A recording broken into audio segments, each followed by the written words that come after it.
7th, 2021. We will call this meeting to order. We have our invocation and pledge of allegiance by Council Member John Riggs. I'm going to ask Marcus Toole if he'll give us invocation this morning, please.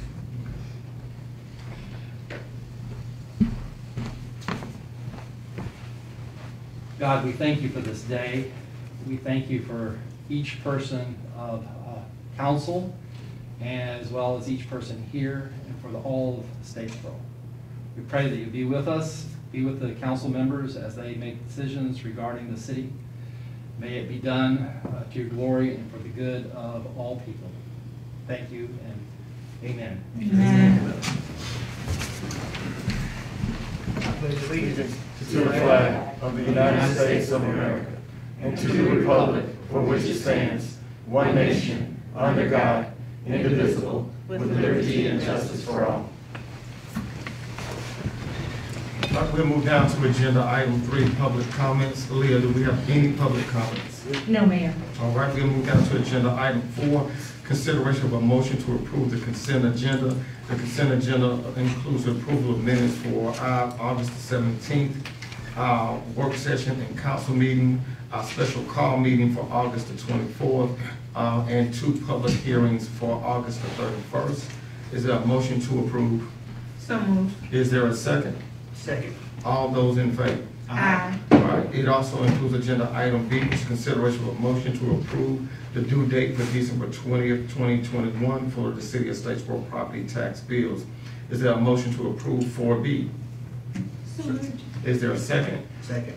All those in favor? Aye. All right, we'll move down to agenda item 5, public hearing and consideration of a motion to approve resolution 2021-33, a resolution setting the millage rate for ad valorem property taxes for the 2021 calendar year for the City of Statesboro, Georgia at 7.308. Is there a motion to approve? Is there a motion to open the public hearing? So moved. Is there a second? Second. All those in favor? Aye. All right, Mr. Penny, if you'll give us some insight on that, please.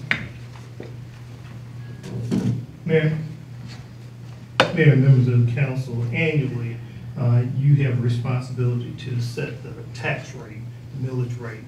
And the council has the ability to roll the taxes back if you deem it appropriate.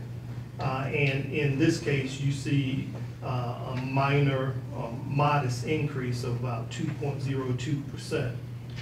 That is not the council taking action to actually increase the taxes, property tax rate. However, that increase comes from either some new construction or some renovations that have occurred over the last year. That 2%, 2.02% represents an increase of about $150,000 in additional ad valorem tax revenue. And this is, again, a legal requirement. And so, as a manager, I would recommend that we not roll our property taxes back for a couple of reasons. One, it's a natural occurrence in our market. Second of all, during the course of the fiscal year, we actually use about $1 million of our fund balance in order to balance our budget, with the hopes of not spending that money. But in case that we should actually have to spend into the fund balance, those funds are non-recurring funds. So this natural growth will also help us in trying to reduce our dependency upon that fund balance. And then the other piece of it is, Mayor, there are some things that are going to be coming before this council as far as related operational expenses, which we have not discussed yet, but you will be hearing about shortly, that are essential to providing good public safety operations in our city. And so for that matter, we would recommend that the council not roll back the tax rate, but establish the tax rate at 7.308. Thank you. Thank you. All right. Is there anyone here to speak for this request? Anyone here to speak against?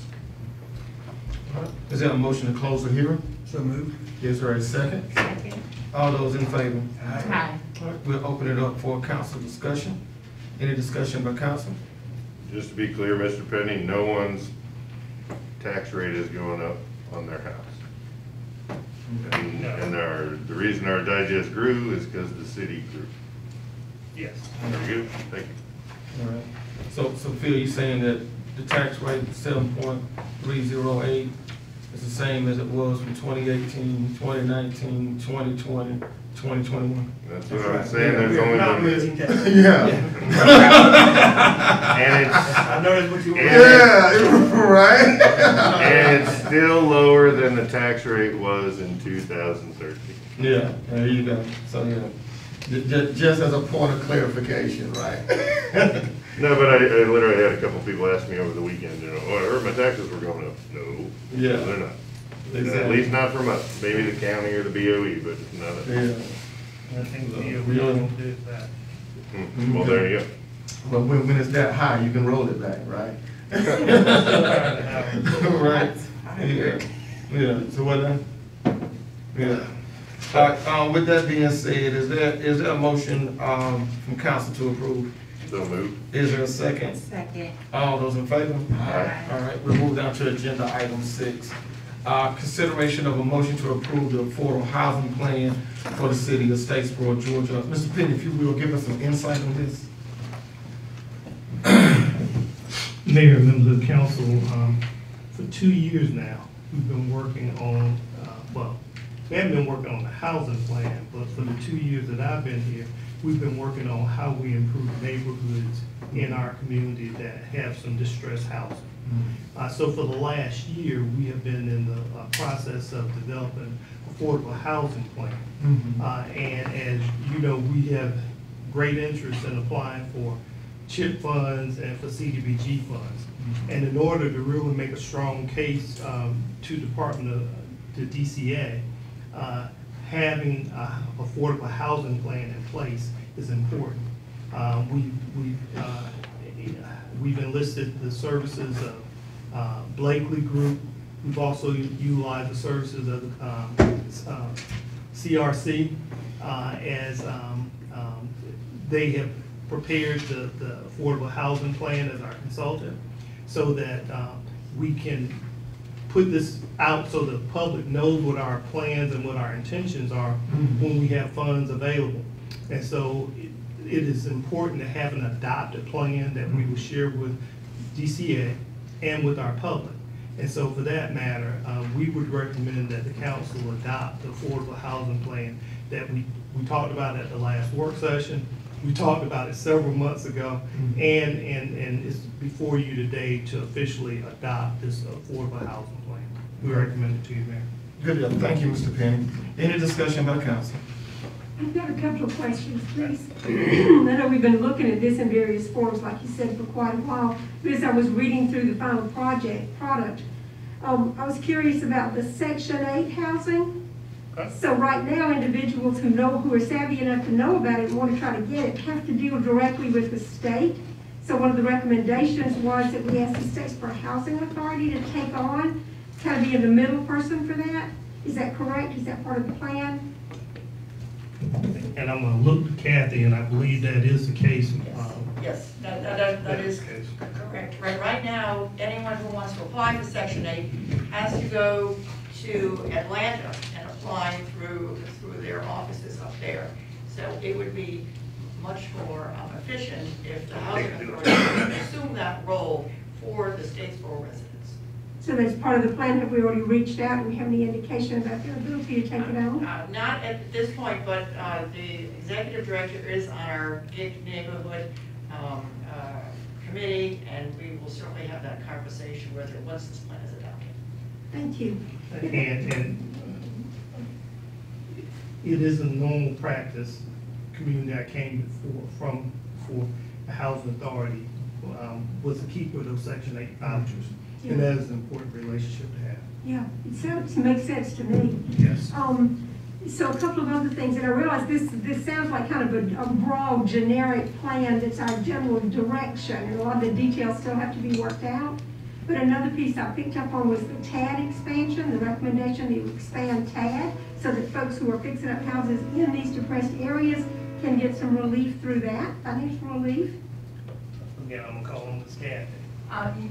Yes, that's certainly one of the recommendations, and again, once this plan is approved, we will certainly look into that as a viable tool to provide some more funding sources.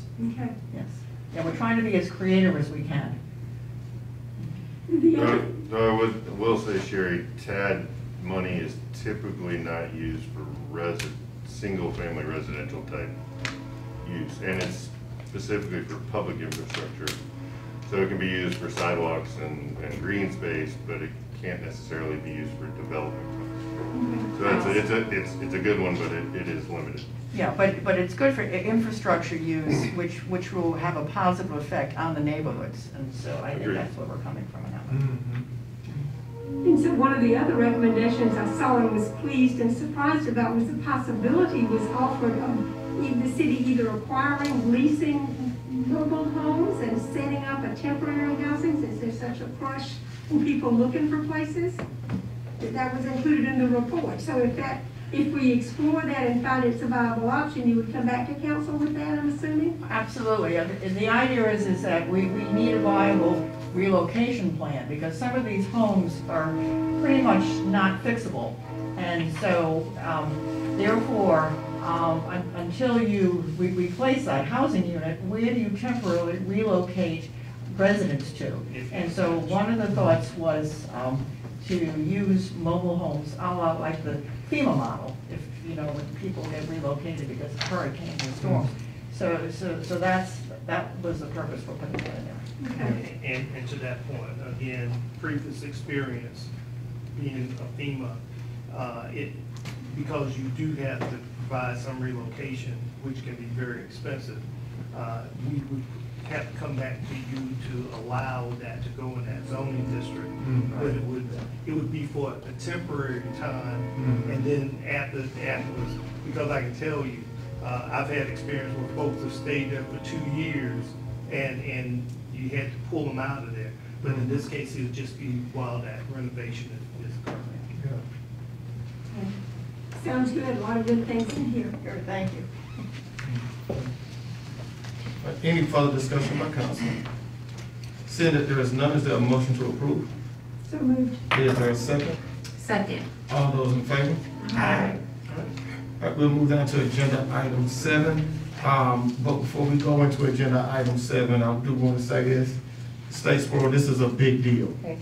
This is a huge deal for the city of Statesboro. So, council members, thank y'all for definitely vetting this and making sure this is what our city needed. With that being said, we'll move down to agenda item 7, which is consideration of a motion to approve an intergovernmental agreement between Bullock County, City of Statesboro, Bullock County Board of Education, Georgia Southern University, Ogeechee Technical College, City of Brooklyn, and the towns of Portal and Webster relating to maintenance of countywide PD25 radio system. Contract is 1 year with 4 additional 1-year renewal terms. Mr. Penny, if you can give us some insight on that, please. Mayor and members of the council, I guess it was in 2018 that Bullock County actually purchased the new radio system. And what this intergovernmental agreement actually does is establish the parameter for how that radio system will operate. But it also lays out what the operation and maintenance costs will be to the city and all the other participating members. This has been something I know since I've been here. The county manager has worked very hard and diligently on to get this cooperative agreement between all the parties that are involved, to a point that someone talked about not utilizing the radio system. It is very important to have all of these organizations be a part of this radio system, because the radio system provides that interoperability in cases of major emergencies that would even tie to our state radio system. And so the cost to the city is about $127,000 annually. It comes about a little bit more than $10,000 a month for our operational maintenance costs. And we do recommend to you, we may be the first one of these community to actually approve this document. It is on the county commissioner's agenda for later this afternoon. we do recommend to you that you approve this intergovernmental agreement with Bullock County and the other entities that have been announced in this document. Okay. Thank you, Mr. Penny. Any discussion by council? Mr. Penny, this is a battery-operated radio system, so it's like backup if there's power failures and that sort of thing, that everybody can stay in communication. It's battery operated. No, these are like their full-time radios. This is our public safety system, and I would say, I am sure with it's not battery operated. It's generator backup. But I would say there's a backup system, just in case the actual tower, I believe, sits in Chatham County that provides services to our radio system. Thank you. Any further discussion by council? Seeing that there is none, is there a motion to approve? So move. Is there a second? Second. All those in favor? Aye. All right, we'll move down to agenda item A, consideration of a motion to approve the acceptance of the 2020 Assistance to Firefighters Grant, which has been awarded to the Statesboro Fire Department. Mr. Penny. Mayor and council, we actually applied for about $151,000, but we're very happy that we were able to get $35,000, which is actually a renewal of the grant that we received last year that establishes a medical director for the fire department. And so it was funded again at $35,000. It's really about $31,000. It's a 10% match of about $3,100 that the city will have to provide. So this will be the second year of this funding. And let me just simply say to you, this has been an invaluable tool to the fire department, and I'm going to go on the limb and say to the entire city. The medical director actually participated in our quarterly supervisors meeting this past week, talked about the importance of vaccinations, and so this is very important, and we would recommend approval of the grant, receive the grant. Thank you, Mr. Penny. Any discussion by council? Seeing that there is none, is there a motion to approve? So moved. Is there a second? Second. All those in favor? Aye. All right. Let's move down to agenda item 9, consideration of a motion to approve the acceptance of the 2020 FPS&S grant, which has been awarded to the Statesboro Fire Department. And Mayor and council, this grant is for $14,000, and what it provides is an electronic fire extinguisher training simulator that can be used to help train people on the appropriate use of fire extinguishers. This grant well, it's a $14,000 grant. Again, we have a 10% match. So a little bit more than about $13,000 that will be received, and the city will provide the balance of the funding. We do recommend approval of the receipt of the grant. Thank you, Mr. Penny. Is there any discussion by council? Seeing that there is none, is there a motion to approve? So moved. Is there a second? Thank you. All those in favor? Aye. Thank you. We'll move down to agenda item 10, which is consideration of a motion to approve the award of contract to Harper Construction for the construction of classrooms and use of force de-escalation laboratory at the Joint Sheriff's Office Police Department Range Training Facility in the amount of $66,210. Funding for this project is from the CJCC grant proceeds. Mr. Penny. Mayor, I don't know that I can add much. We do recommend this to you, that you authorize, award the contract to Hawk Construction in order to build a simulator. Okay, thank you. Any discussion by council? Seeing that there is none, is there a motion to approve? So moved. Is there a second? Second. All those in favor? Aye. We move down to agenda item 11, consideration of a motion to approve payment to Stacy Underwood LLC, doing business as Uncle Sugar's, 434 South Main Street, in the amount of $29,235.02 for sign relocation and construction easement acquisition. Expenses will be paid from T-SPLOST funds. Mr. Penny. Mayor, members of council, down on the Blue Mile, big project started back in July. And as a part of that, we have a number of signs that have to be relocated, but I think this is probably the biggest sign that we're having to deal with. We have to move signs out of the right of way on the private property, And also in this case, we actually have to close one of the driveways that's coming in that you have access to from Shug's. And so staff has negotiated with Stacy, let me get his name. Underwood.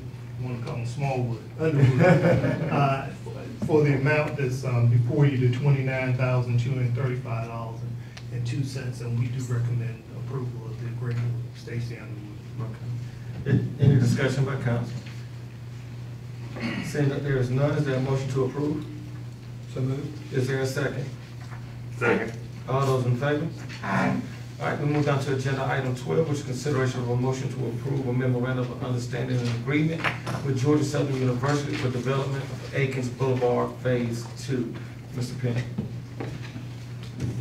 Mayor and members of the council, if you remember back in May, we came to you and we had the first phase of the project, and you approved the agreement with the university that they would actually manage the contracts and cover the costs. Well, this is the continuation of the Aikens Boulevard project. With all the funding will come from GDOT. And if there's any other funding, that's gonna come from Georgia Southern. It will just work through the city of Statesboro, and we will assist with the oversight of the project.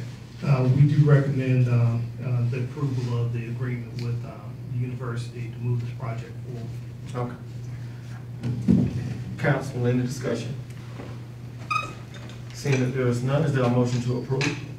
So moved. Second.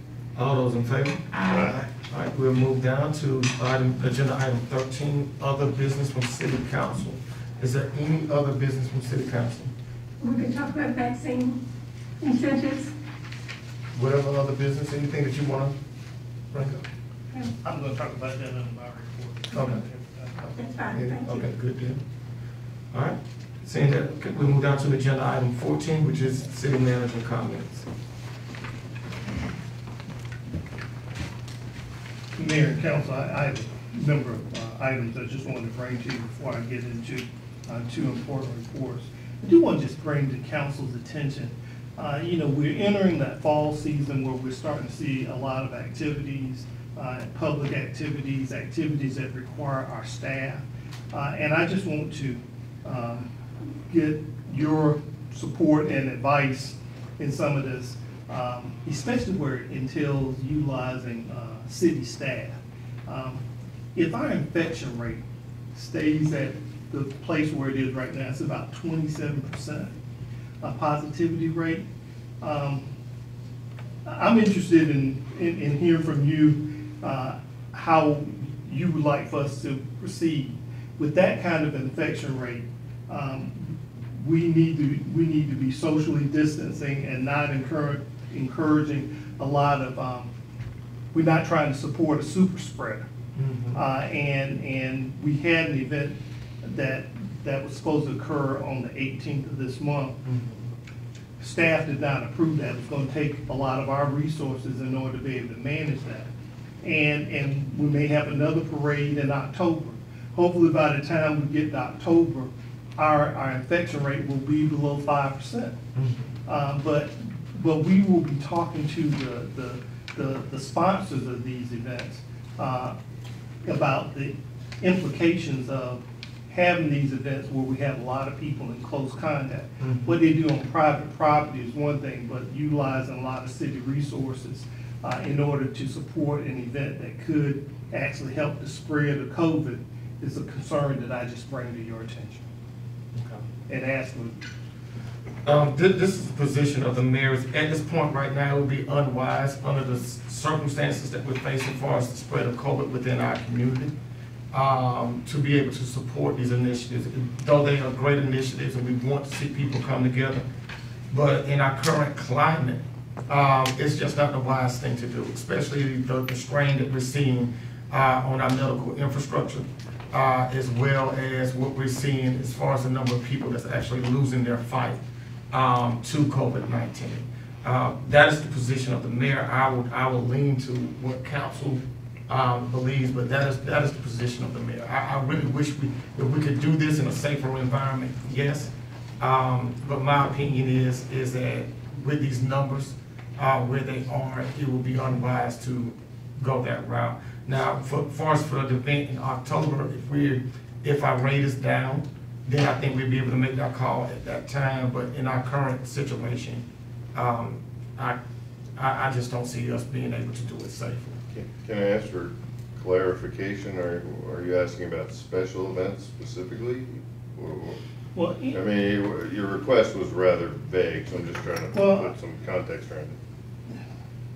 especially events that require a lot of city resources, police, and the example, and the reason I've raised this is because our city forces are impacted by COVID as well. Sure. We have staff that's out, that is putting a strain on our resources as well. And when I say that, I'm not just talking about the city manager's office, I'm talking about public safety.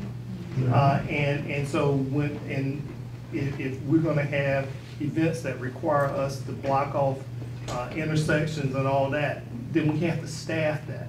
And so I just want to be able to have these conversations with the sponsors. And I'm not saying that no one is pushing back on us right now, but I just need to be able to say, this is a position that I share with council, and it's a concern. And I'm not saying they don't have that concern, but I need to be able to speak in a unified voice with those individuals that, I'm not talking about, like, there's a farmer's market that's downtown, but everybody has to make their own decision about whether it's an outside event, but it doesn't require a lot of our police or fire for that event to occur. But when we have to close off streets and we have to monitor things, that becomes a real strain on our resources under current circumstances. So I'm being vague, I'm not being specific. I'm just talking in general, Mr. Board. Well, good, at least that was perception. Okay, good. Ms. Kenny, the next thing that occurs to me is the Taste of the Borough downtown this Friday that's already scheduled. Would that be one that comes under this heading, if you're looking for guidance? I saw your email to the downtown development manager. That's one we could talk about. Last week we had an event with some students in downtown on Friday afternoon, Friday evening, and we're in a tough spot right now. Our community's in a tough spot right now. Our hospital is overrunning, and I just want to be able to communicate to them.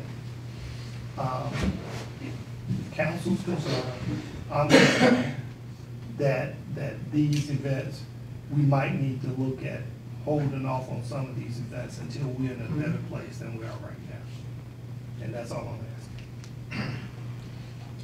I mean, from my standpoint, if this is a staffing issue where you don't have the people to man the events or staff the events, excuse me, that's one thing. But we just had 2 football games this weekend. Southern had 17,000 people at that game. There were plenty of people at the Statesboro High School game. I mean, what's a little event with 300 or 400 people downtown all outside going to compare to something like that? You know what I mean? But if it's a staffing issue, I understand. If you don't have the people, that's different. It can be. But I mean, making some statement while we have 17,000, 18,000 people at a football game, you know? So we don't control the football game, and of course we don't control DSDA, but we partner with them. My concern, I love Taste of the Borough. I think it's a fabulous event, and I always go.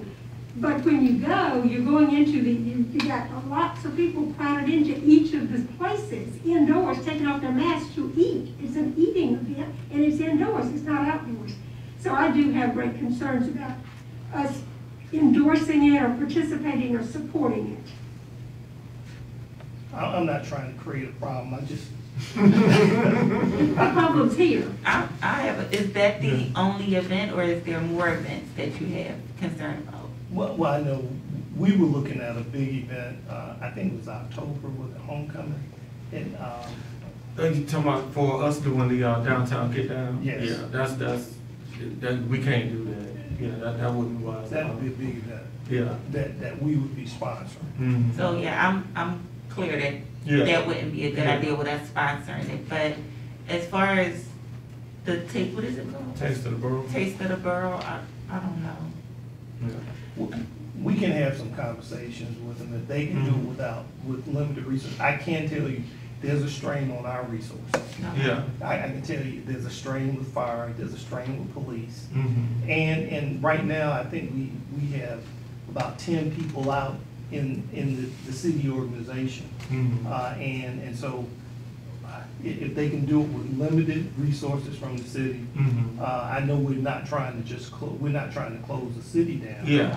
But at the same time, at 27% positivity rate in our community, Mhm. that's a concern. We want to be below 5% Mhm. positivity rate.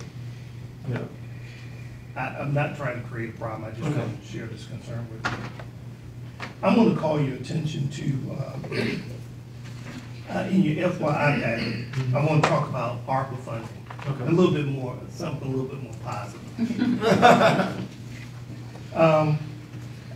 In the ARPA funding, we've been talking for some time. The city of Statesboro is going to receive about $12.3 million over the next couple of years. And this funding comes as a result of Congress passing the American Recovery Act back in March. And so we already have $6.1 million in the bank that came in July. And so our responsibility, we have to fit within the guidelines, and even the final guidelines aren't completely done. But some of the guidance is funds could be used to help improve neighborhoods in certain census tracts, which certainly fits into things that we would like to do in our community. It also can be used for infrastructure. And we have a number of neighborhoods that have been in our city for a number of years that we haven't had the resources to actually ensure that those communities have water and sewer, and we can even deal with stormwater. And so we also have an issue of food insecurities in our community. The Statesboro Food Bank is, if we are successful, if the city is successful with the elderly housing at the old Julia P. Bryant Elementary School, the food bank is going to be displaced. And it could come as soon as May of next year. And so we need to find, assist with them in finding a new location. There's some opportunities I mentioned to you last time. There's $1 million grant that either the city or the county can apply for that would help set up the food bank. But for $1 million, they might not be able to get the building and all that they need. So the city and the county could provide resources from the ARPA funds to help establish that food bank. The only thing that we would say is that if city funds are going to be used, we would like for that location to be inside the city limits of Statesboro, hopefully on a transit line so that folks can get to it. And then we can also utilize these funds for lost revenues if the city can establish that we lost any revenues during the pandemic. So in my memo, this is what I laid out. And we're to have public conversation with our citizens as to how we plan to utilize these funds. So what I laid out to you in my memo is that you just adopted a housing plan, affordable housing plan. For housing rehabilitation in the target area, which is the Johnson Street neighborhood, we would recommend that we use $1.5 million of the ARPA funds to work on rehabilitating homes in that neighborhood. But one of the things when you do a target neighborhood, you have other neighborhoods that folks want their houses repaired, and they get very, I won't say envious when they see good things happen in another neighborhoods. So my experience has been that when you have a target neighborhood, it's also important to establish scattered site housing so that it may take you 2 or 3 years before you can establish another target neighborhood. but people in those neighborhoods still need decent, sanitary, and safe housing. So with scattered site housing, we can still work in those neighborhoods, even though we might not be putting all the resources that we're putting in the target area. So I would recommend that we spend $1 million for scattered site housing. So in effect, you'd have $2.5 million that would go toward scattered site, toward housing rehabilitation out of this first funding. And then laid out about $3 million in water and sewer funding in those neighborhoods that have been in the city for a number of years that continue to ask for water and sewer services. And so this would help us in getting there. Laid out for food insecurities, $500,000. And in that thinking, that number might go up, no, might go down.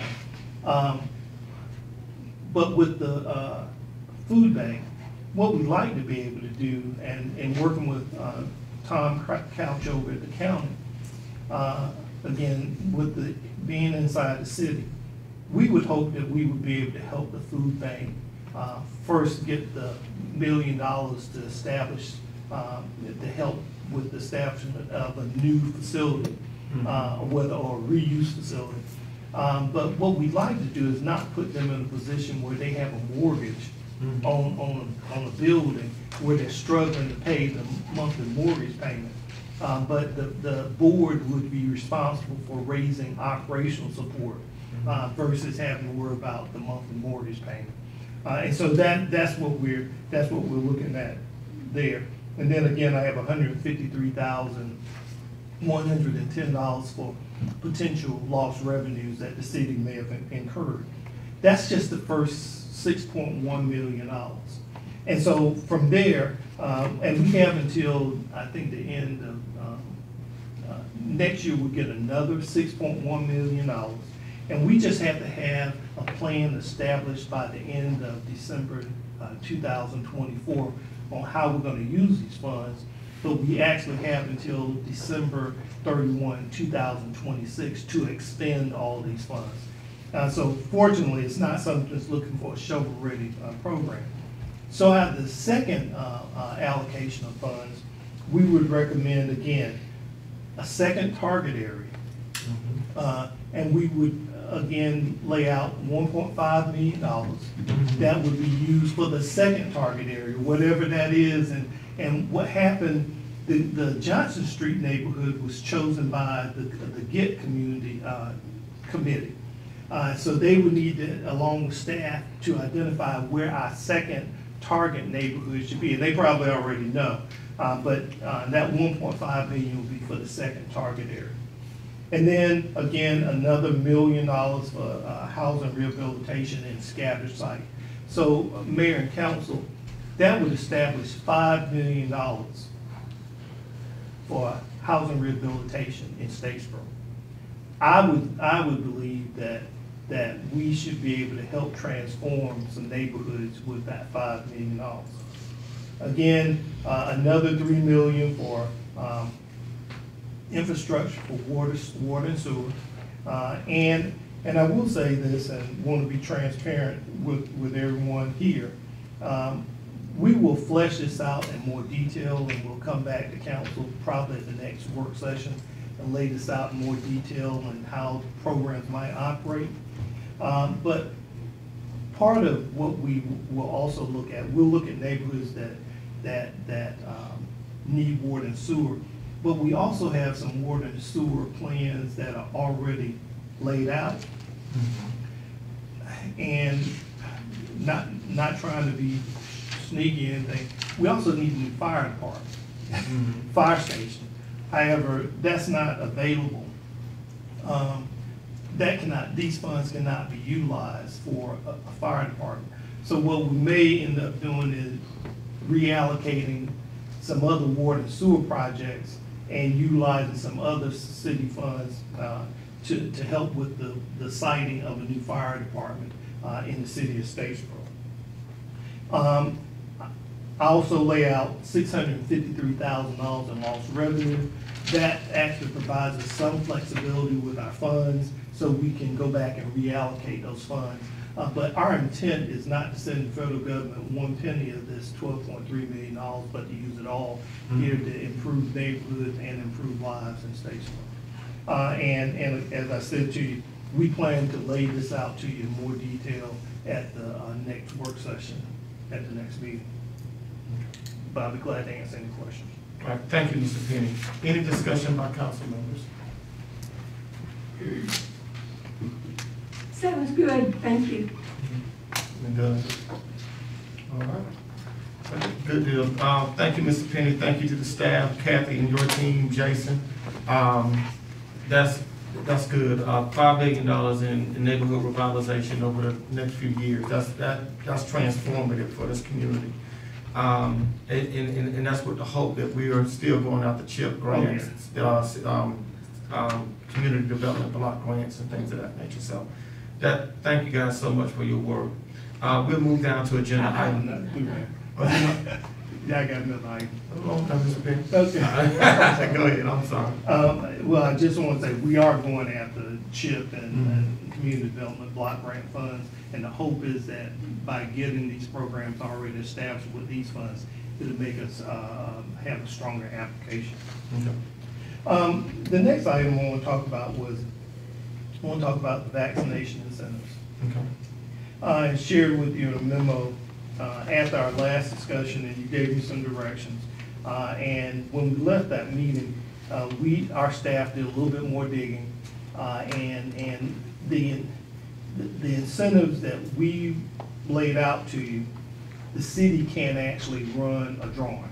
Okay. The drawing has to be run by a 501c3, and we consulted with GMA and Rushi Patel and his staff, and they came back and said, no, you can't do that. You have to work through a nonprofit organization in order to be able to do the drawing. And so this morning, what I wanted to say to the council is that, first, the simplest thing that we can do, which we can do with federal funds, is we can utilize the gift cards that you funded the last time. You funded 200 that time. We only utilize 68 of those gift cards. Our plan is to, the health department has already agreed to staff another vaccination clinic on September 18th at the Carol Love Jones Cultural Center. Okay. And that would go from 8:30 in the morning till like 12:30. We would give the balance of those cards out. And if council would like to, for us to go back and make that even 200, we would just need to get the balance of those cards done. But the vaccination clinics, the gift cards are the easiest things. But if we want to do some same-day drawings, like with the laptops, the headphones, the iPads, things of that nature, the game consoles, we would need to enlist the services of a nonprofit organization in order to be able to do that. And I even put out there, if you would like to do a same-day draw, even for those adults that come, you could do a $250 drawing, 2 of those for everyone that came in that day. But again, we could only do that with the assistance of a nonprofit organization. And so this morning, I'm seeking your direction as to whether you would like for us to just do the gift cards, or if you would like for us to do dig a little bit deeper, identify a nonprofit organization, and authorize us to enter into an agreement with a nonprofit organization so that we will be able to offer those other incentives for folks that will come and get vaccinated. Yeah, my immediate reaction is both. Both of those. Whatever we gotta do to get shots in arms, that's what we need to be doing. Council, what are your thoughts, Council? I agree. I think we should look into getting a nonprofit to help with distributing. It sounds like, I'll follow along, sorry. You were looking at me. I'll do what you say, Mr. Penny, on this. Okay. it sounds like your research has led you to believe that same-day drawings are gonna be the simplest and easiest for us to do rather than over time. Yeah, I mean, we can do the more complicated, but, again, we have to, we voluntary, but the same day drawings would add an extra layer of incentives there.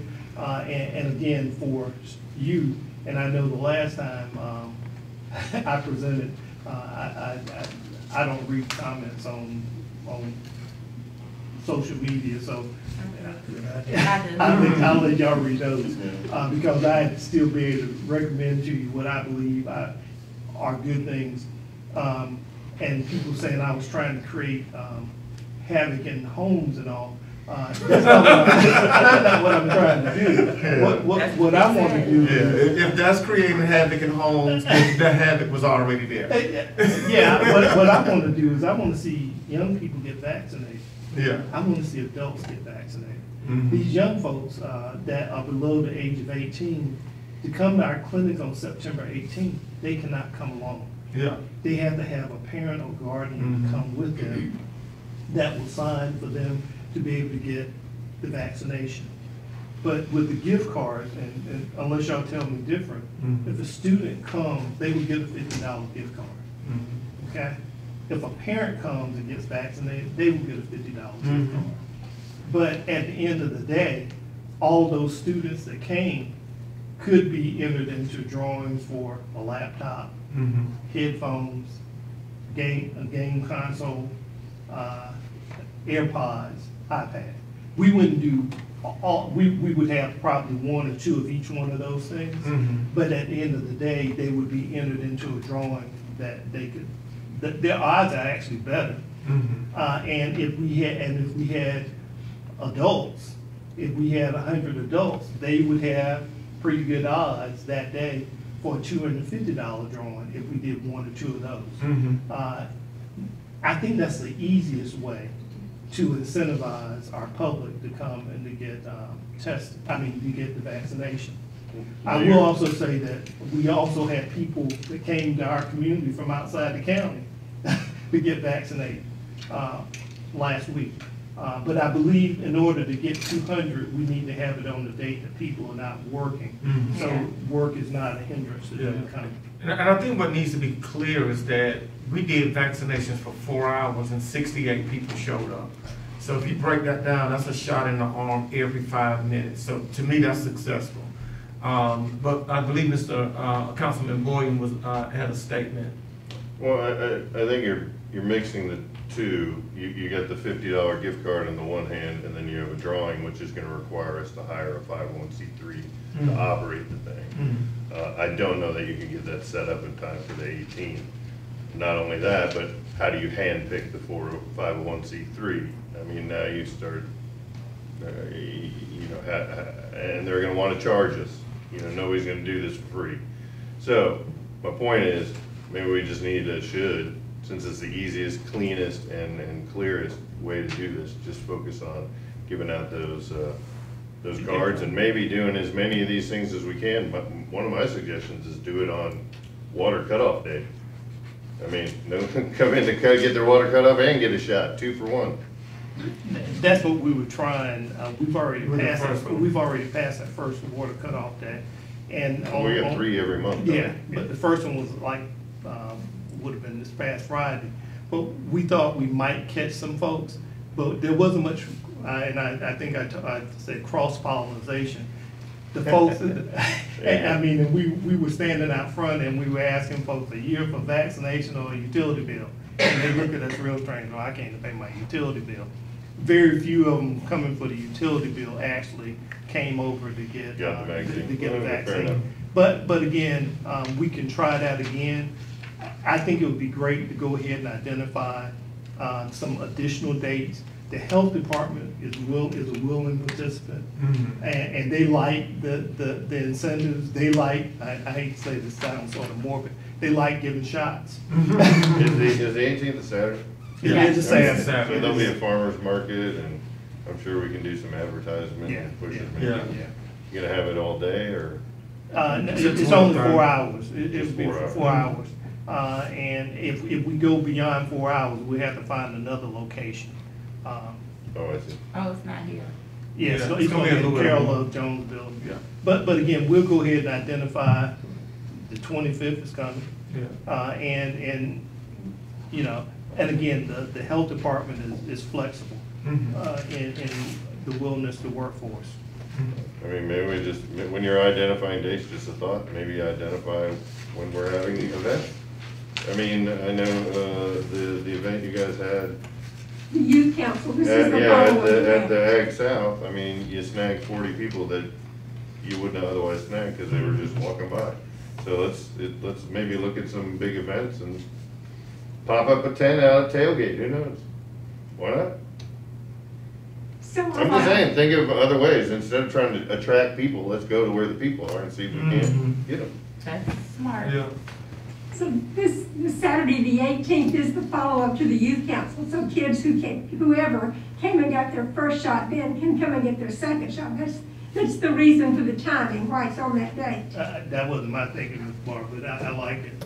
That wasn't my thinking. I didn't think we could get it done the 11th, so that's why I pushed out to the 18th. Plus, the folks that came on the 1st, I think they may be close, that they can come back for their second shot as well. So I like what you're proposing about more $50 gift cards, use up what we have left and buy more if we need them. Also like, because we're encouraging children at this, follow up to the youth and the fact that it's at the park, having the prizes. If you are able to identify a partner who's willing to run the cash prizes for us, to go ahead and do that on the 18th as well. And I also like Mr. Boyum's idea, let's do it again as quickly as we can. And I like having it at City Hall, if we, as often as we can set it up and give away the gift cards and the $250 cash drawings twice each time. We can do that, we'll lay it out.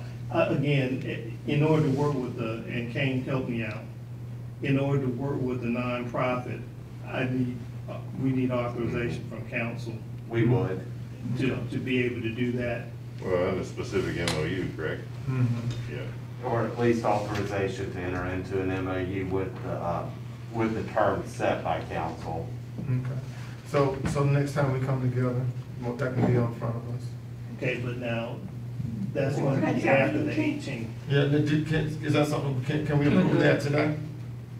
Pending, If we had a, just setting the parameters required by law, setting a max of the prize amount, and a max on an administrative fee, y'all could resolve to authorize the mayor to enter into a contract under those terms. Sharon, what's your thought? I'm not comfortable with that. I'm not comfortable with signing contracts where we don't have things outlined ahead of time. Okay. I'm very not comfortable with that. Other council members? So you're saying we have to wait another 2 weeks before we can do one? Yeah. We can't have the cash drawings on the 18th Yeah, we because probably you wait want to until look the at the next time we contract? come together. But we can still do the gift cards. Yeah, we can still do the gift card. Correct. Yeah. But we can't, how about, okay, we can't We do need- cash prizes, can we do the other prizes for the kids? You No wouldn't be able to- prizes? we wouldn't be able to do any of that. But what we could do, we have the names of the folks that will have been vaccinated on the 18th. Okay. And if you enter into an agreement Post then. at post, then you could include them in the drawing. So we can do the drawing post and then that way we can get the MOU in front of. Right. I'm comfortable with that. The council, what's y'all think? I'm thinking if we just advertise the children and youth and adults can get the $50 cash card. Right. And then if we can come back with additional incentives, great, but I like your, under promise and over deliver. Yeah. So we're not sure what we're gonna come up on, so let's don't be promising that they might get a prize later, let's just go with the $50. So Do you need authorization for additional gift cards? Because Yes. right now, you're at 200, which means you get 132 left. Mhm. Right, I have 132. Is that gonna be enough? We hope not. I hope not. I know. Well, then do we need to authorize you to go purchase up to 200 or 250 or what? Let me look at the finance director, where is she? I'd like, if y'all wanna give out, have on hand 250 or 300, I would like authorization to go ahead and purchase the additional ones to make up that difference. No sweat? Let's say 300. So we have the 132, and she would get the difference to make it a total of 300 for Saturday. the 18th. 168. 168. Okay. Okay? And we'll come back to you at the next council meeting with the MOU, and we will know what, if we can identify a nonprofit that's willing to work with us, we'll bring it back to you. Okay. Okay? All right. Are we gonna have a motion? Yeah, I'll make a motion Yeah. to authorize an additional 168 $50 gift cards to be distributed during our vaccination efforts. Okay, is there a second? Second. All those in favor? Aye. We had 3 seconds. I know. And Mayor, Get the money. one last thing, Mhm. just simply to say to council, the Grady Street Park, we think by mid-September, it's pretty much complete, Mhm. except for getting we haven't put the basketball goals up, Mhm. but getting the sod, and I think there's one piece of playground equipment that's not in. Okay. And so once that's done, then we'll have that small ribbon cutting, so folks can get in there and start utilizing it. Okay. All right, thank you, Mr. Penny. All right, we'll move down to agenda item 15, public comments. Are there any public comments? Right. Seeing there is none, is there a need for executive session? Council? Staff? Seeing that there is not, we move down to agenda item. I'm sorry, Mr. Mayor, do we not still need to look at those evaluations, or do we not have what we need, Mr. Vines, still to complete that? I think we have, do we have everything in? Okay. All right, thank you. So we move down to agenda item 17, which is consideration of a motion to adjourn. So moved. Is there a second? All those in favor? Aye. All right, thank you. Statesboro has